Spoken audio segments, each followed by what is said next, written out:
RTC బస్సుల నిర్వహణను private సంస్థలకు అప్పగించే ప్రయత్నాలను వెంటనే నిలిపివేయాలని, కొత్తగా సిద్ధంగా ఉన్న ఈ బస్సులను ఆర్టీసీ ద్వారానే నడపాలని డిమాండ్ చేస్తూ ఏపీ ఆర్టీసీ ఉద్యోగుల సంఘాల జేఏసీ నాయకులు జిల్లా కలెక్టర్ ఎంఎన్ హరేంద్ర ప్రసాద్ కు వినతి పత్రం సమర్పించారు. సోమవారం కాకినాడ కలెక్టరేట్ వద్ద జరిగే గ్రీవెన్స్ లో ఆర్టీసీ ఉద్యోగుల సంఘాల జేఏసీ నాయకులు పెండం సత్యానందం, ఇందేశ్లతో పాటు పలు ఆర్టీసీ ఉద్యోగుల సంఘాల నాయకులు పాల్గొన్నారు. ఈ సందర్భంగా వారు మీడియాతో మాట్లాడారు.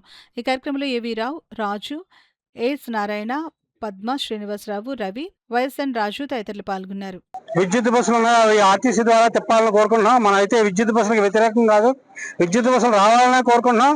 కానీ వచ్చిన విద్యుత్ బస్సులు ఆర్టీసీ ద్వారా తిప్పాలని కోరుకుంటున్నాం.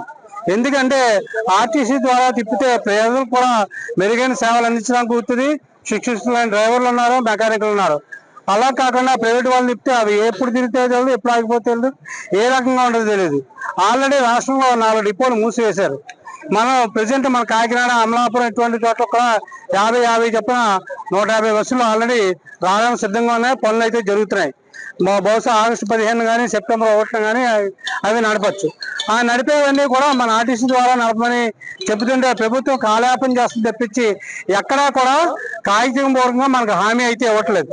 మన ఎండి గారి మీటింగ్ జరిగింది, కానీ ఆ మీటింగ్ లో కూడా హామీ అయితే ఇచ్చేది తప్పించి ఎక్కడ లిఖితపూర్వకంగా ఆర్టీసీ ద్వారా తిప్పుతాము, ఆర్టీసీ కార్మికులు ఎటువంటి ఇబ్బంది జరగదు, రిక్రూట్మెంట్ చేస్తామని ఎక్కడా చెప్పట్లేదు.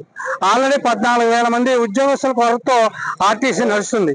ఇవన్నీ కూడా వెంటనే చేయకపోతే ఆల్రెడీ 2 దశలు ఉద్యమం చేశాము, రేపు 3వ దశ ఉద్యమం కూడా పిలిపించారు.